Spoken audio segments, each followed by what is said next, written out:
Car दोस्तों, हम लेकर आ चुके हैं आप लोगों के लिए सुबह की 20 मिनट में 50 ताज़ा और बड़ी खबरें बताएंगे दोस्तों। आखिरकार कैसे जो है यहाँ पर इजराइल के ऊपर भारी पड़ा ईरान ने उड़ा दिए दोस्तों। आपको बताते चले इजरायली जहाज़ के परखच्चे, और आखिरकार क्यों प्रधानमंत्री नरेंद्र मोदी के ऊपर दोगुनी स्पीड से फायर हुए। राहुल गांधी बता दिया तानाशाह RSS की राह पर चलने वाला। और आखिरकार कैसे दोस्तों लल्लन सिंह को हटाकर नीतीश कुमार ने संभाल ली बिहार की कमान 2024 में मास्टर स्ट्रोक। और क्यों सेम पित्रोदा कांग्रेस के वरिष्ठ नेता ने ईवीएम पर उठाए सवाल, कहा अगर ईवीएम नहीं हटी तो बीजेपी 400 से भी ज्यादा सीटें जीत लेगी। बताएंगे क्यों आखिरकार ये इतना बड़ा सवाल उठा। तमाम मुद्दों पर बात होगी। उससे पहले अगर आपने अब तक हमारे चैनल को सब्सक्राइब नहीं किया है जल्दी से कर लीजिए। पास में एक घंटी आएगी, इसको जरूर दबाइए ऑल नोटिफिकेशन पे, ताकि हर वीडियो की अपडेट आप तक पहुंच पाए। आपको बता दे चले दोस्तों, एक बार फिर से ईरान भारी पड़ा इजराइल के ऊपर। जी हाँ, दरअसल आपको बता दे चले ईरान ने ड्रोन से हमला कर इजराइल के कमांडर को मौत के घाट उतार दिया। आपको बताते चले माना जा रहा है ईरान ने जो है वो अपना बदला लिया है, क्योंकि अभी हाल ही में आपको पता होगा ईरान के कमांडर की मौत हो गई थी, जिसके बाद नारे भी लगाए थे वहां के लोगों ने कि अमेरिका और इजराइल को मौत दो के नारे लगे थे। जिसके बाद आपको बताते चले ईरान के इस ड्रोन हमले से खास कर इस ड्रोन हमले ने दोस्तों इजराइल के कमांडर को ढेर कर दिया। यही नहीं, बताया जा रहा है कि अब और भी ज्यादा सख्ती बरतता हुआ नजर आएगा ईरान, क्योंकि ईरान का प्लान कुछ और ही चल रहा है। आपको बता दे चले दोस्तों, आखिरकार क्यों प्रधानमंत्री नरेंद्र मोदी के ऊपर भारी पड़े राहुल गांधी ने कहा बीजेपी इस देश को भगवा बनाना चाहती है। वो इस देश को संविधान से नहीं बल्कि दोस्तों हिंदुत्व से चलाने की कोशिश कर रही है। सीधी सी बात है, अगर देखा जाए दोस्तों तो राहुल गांधी की बात में 1% भी झूठ नहीं है। ये देश को बीजेपी हिंदुत्व से चलाने की कोशिश कर रही है। राहुल गांधी ने कहा कि आज जिस कड़ी से हम बाहर निकल कर आए थे, जिन अंग्रेज़ों की गुलामी से हम बाहर निकल कर आए थे, बीजेपी हम लोगों को वहीं ले जाना चाह रही है।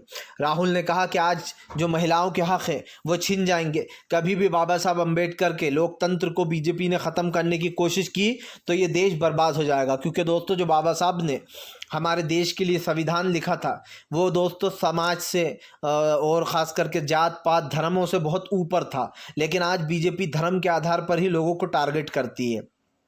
आपको बताते चले दोस्तों, आखिरकार फिर से एक बार ईवीएम पर उठ गए सवाल। जी हाँ, आपको बताते चले कांग्रेस के वरिष्ठ नेता सेम पित्रोदा ने उठा दिए ईवीएम पर सवाल। सेम पित्रोदा बोले अगर ईवीएम नहीं हटी तो बीजेपी जो है अब की बार 400 से भी ज़्यादा सीट ले आएगी। मतलब कि उसने एक तरीके से सेम पित्रोदा ने ताना मारा है बीजेपी को कि 400 से भी ज़्यादा आ जाएंगी। उन्होंने कहा कि फ़िलहाल अगर लोगों के मन में कोई शंका है तो फिलहाल ईवीएम को हटाना चाहिए। चुनाव आयोग कहता है कि अगर हमने ऐसा किया, यानी कि हमने उनका सेम पित्रोदा कहना एक पर्ची ईवीएम वाला जो वोट डालता है उसे दो, और एक पर्ची ईवीएम में जानी चाहिए जो वोट डालता है उसको बताओ कि किस पार्टी को गया उसका वोट, और एक पर्ची देना ही पड़ेगी आपको, जो वोट डाल रहा है उसको भी देना पड़ेगी। जिसके बाद चुनाव आयोग कहता है कि हम इसमें तो टाइम ज़्यादा लग जाएगा 3 दिन। तो सेम पित्रोदा ने कहा कि 3 दिन नहीं, आप 5 दिन ज़्यादा लगने दो। लेकिन अगर लोगों के दिल में दोस्तों कोई मंशा है तो ईवीएम पर सवाल है तो उसको दूर करना चाहिए, क्योंकि ईवीएम दोस्तों हमारे देश को एक तरीके से बर्बाद कर रही है। उन्होंने कहा ये सारी शंकाएं आप दूर कर दो, उसके बाद देख जाएगा कौन जीतता है कौन हारता है। आपको बता दे चले दोस्तों, एक बार फिर से हमास ने इसराइल को दिया मुंह तोड़ जवाब। हमास ने इसराइल की निकाली दोस्तों हेकड़ी बाहर। दरअसल आपको बता दे चले हमास के आगे दोस्तों इसराइल टिक नहीं पा रहा है।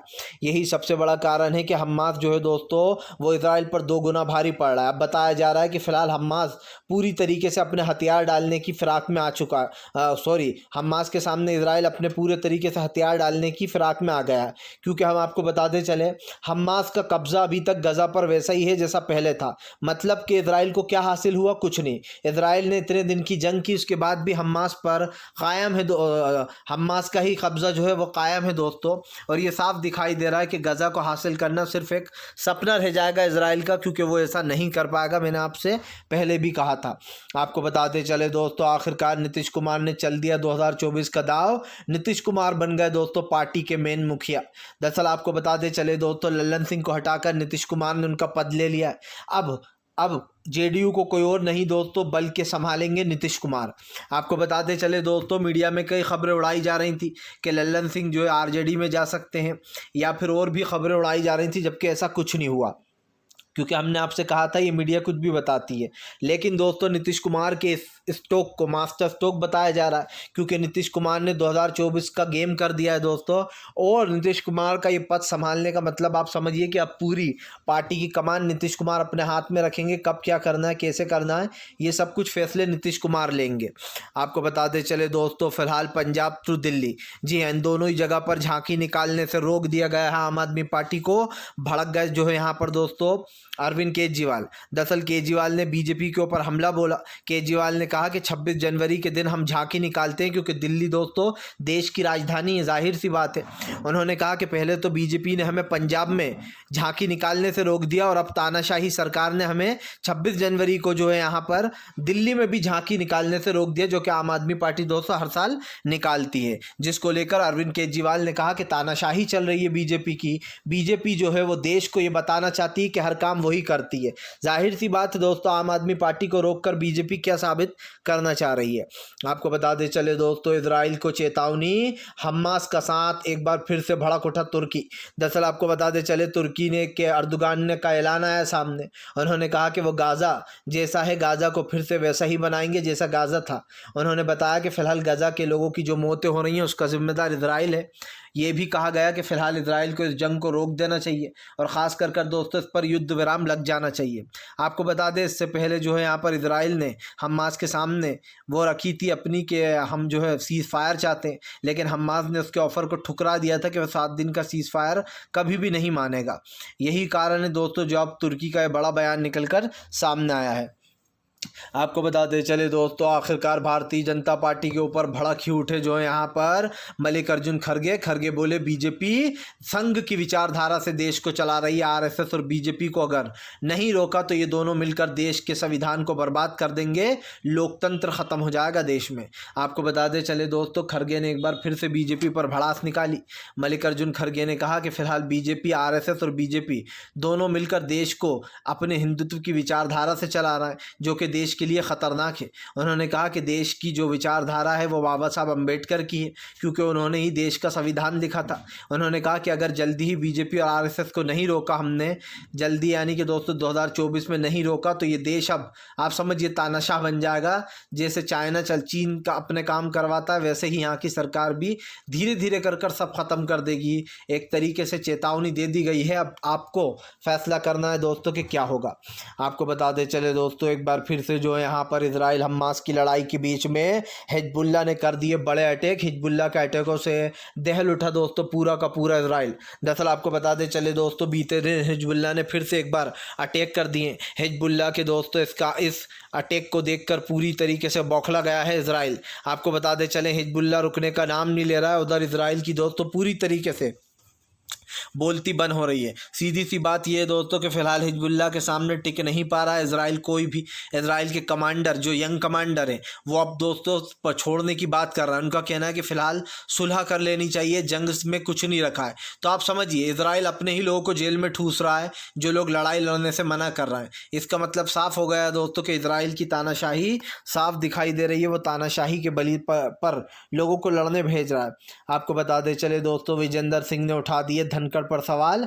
दरअसल अभी कुछ दिन पहले धनखड़ बड़ी हरियाणा वाला कार्ड खेल रहे थे। जो हमारे स्पीकर महोदय हैं दोस्तों, उपराष्ट्रपति हैं, वो बार बार कह रहे थे कि फ़िलहाल मैं हरियाणवी हूँ, इसलिए जो है यहाँ पर मेरा अपमान किया गया।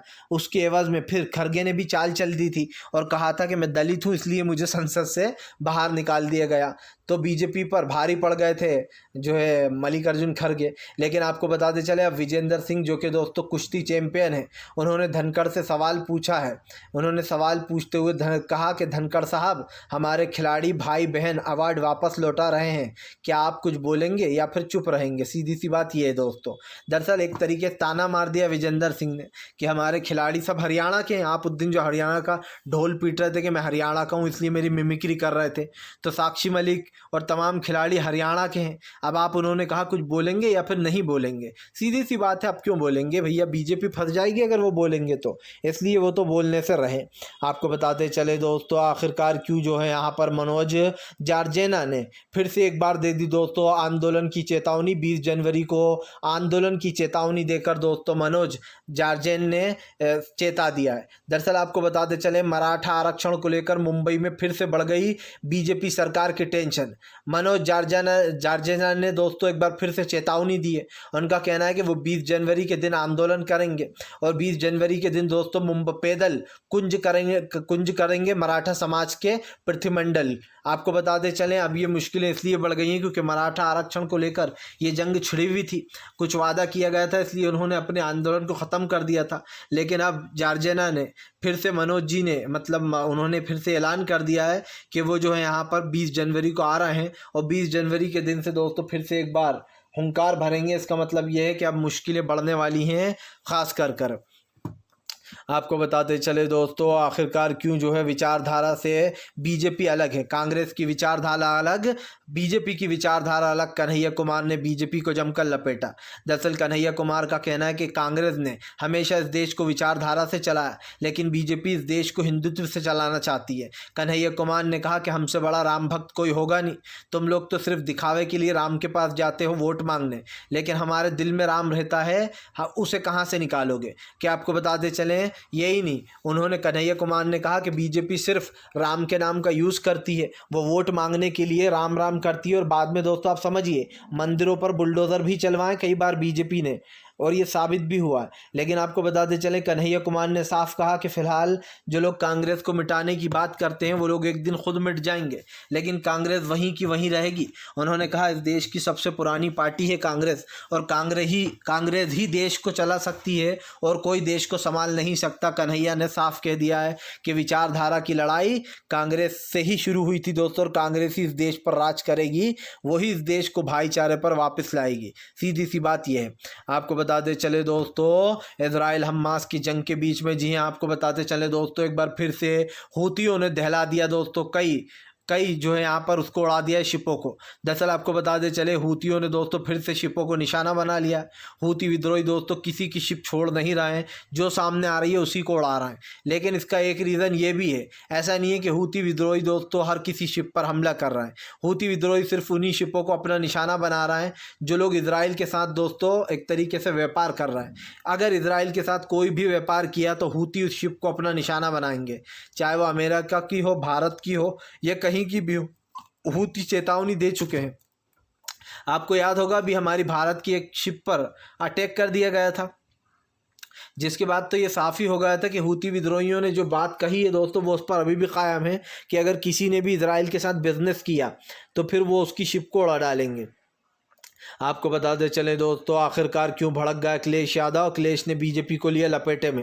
दरअसल आपको बताते चले अखिलेश यादव ने कहा कि किसी के अनुमति की ज़रूरत नहीं है, जिसको आना है राम मंदिर के उद्घाटन में वो आ सकता है।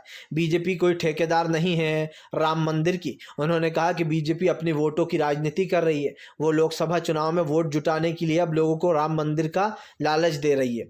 आपको यही नहीं, आपको बताते चले यहाँ पर सीधे सीधे अखिलेश यादव ने बीजेपी को घेरते हुए कहा कि क्या राम मंदिर तुम्हारा है? हमें जब भी जाना होगा हम जाएंगे, किसी की अनुमति की ज़रूरत नहीं है, लेकिन बीजेपी के बुलाने पर नहीं जाएंगे। सीधी सी बात यह है दोस्तों कि बीजेपी ने कई विपक्ष को न्योता दिया है, लेकिन बताया जा रहा है कि पहले ही इसमें कई लोग बायकॉट कर चुके हैं, जैसे कि राहुल गांधी, सोनिया गांधी, प्रियंका गांधी। इसलिए बायकॉट कर दिया दोस्तों क्योंकि मोदी जी वहाँ पर ढिंढोरा पीटेंगे उनके। आप देख लेना, आप मंदिर का उद्घाटन कम, मोदी जी का उद्घाटन ज़्यादा होगा वहाँ पर, साफ साफ अभी से ही दिख गया है। आपको बताते चले दोस्तों आखिरकार जो है यहाँ पर बीजेपी के ऊपर भड़क ही गए तेजस्वी यादव।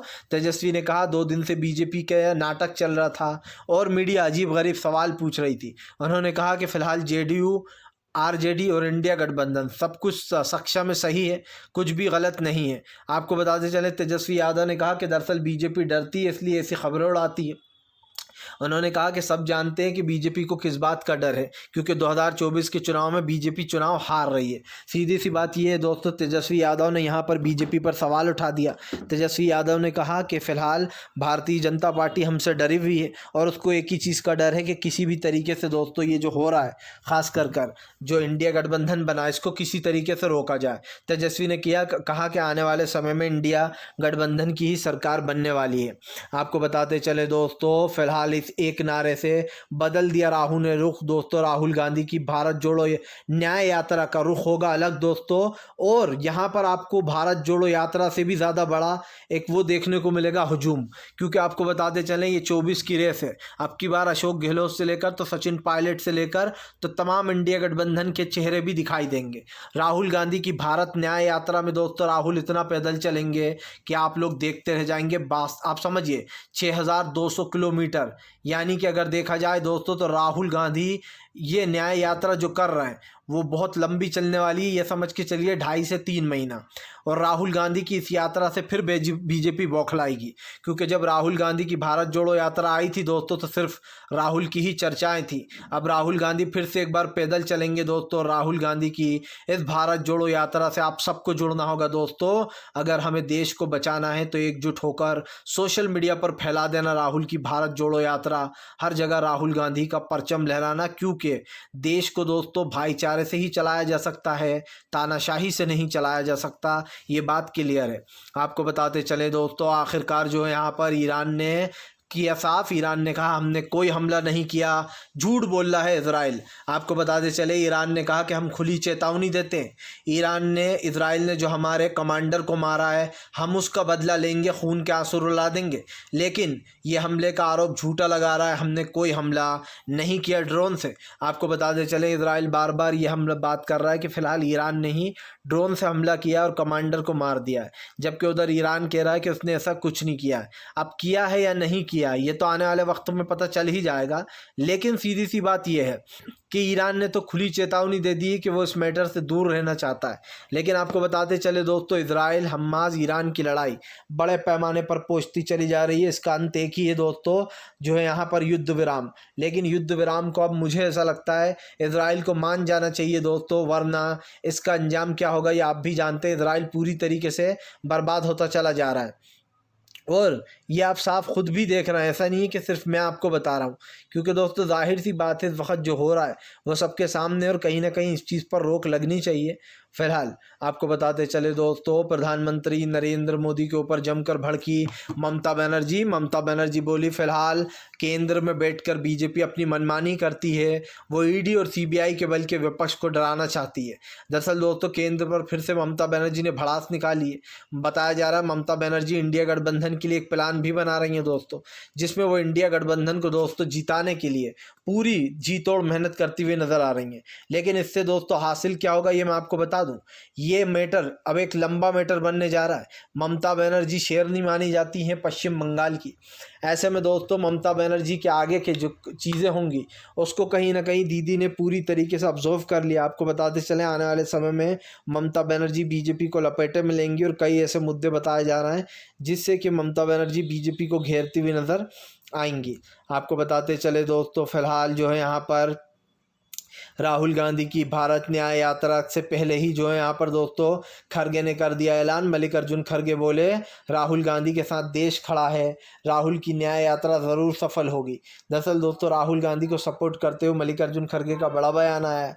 उनका कहना है कि राहुल गांधी को सभी लोग प्यार करते हैं और उनकी भारत जोड़ो यात्रा को जैसे प्यार मिला था अब इससे भी ज़्यादा प्यार भारत जोड़ो न्याय यात्रा को मिलेगा। बताया जा रहा है दोस्तों इसमें भी कई सेलिब्रिटी जुड़ सकते हैं। उस बार भी आपको याद होगा कई ऐसे नाम थे जो जुड़े थे, जो रश्मि थी और जो है मुनमुन सेन की बेटी थी रिया सेन, बहुत सारे बड़े बड़े नाम, पूजा भट्ट थी, यहाँ तक कि जो यहाँ पर दोस्तों पुराने जो ओल्ड हीरोज़ थे फिल्मों के अमोल पालेकर साहब वो भी आए थे। तो बहुत बड़े बड़े नाम थे और अब की बार भी बताया जा रहा है इन नामों की चर्चा हो रही है कि कौन कौन राहुल की भारत जोड़ो यात्रा में आना सकता है। उनको आमंत्रण है, मतलब वो आ सकते हैं जिसको भी राहुल गांधी की भारत जोड़ो यात्रा में जुड़ना है। आपको बताते चले दोस्तों सचिन पायलट ने बीजेपी को घेरा। सचिन पायलट बोले बीजेपी की मंशा सिर्फ एक ही है, वो कांग्रेस को ख़त्म करना चाहती है, लेकिन सच्चाई ये है कि बीजेपी की तानाशाही से लोग ऊब चुके हैं, अब देश में बदलाव चाहते हैं। आपको बता दें सचिन पायलट ने कहा कि राजस्थान में तो खैर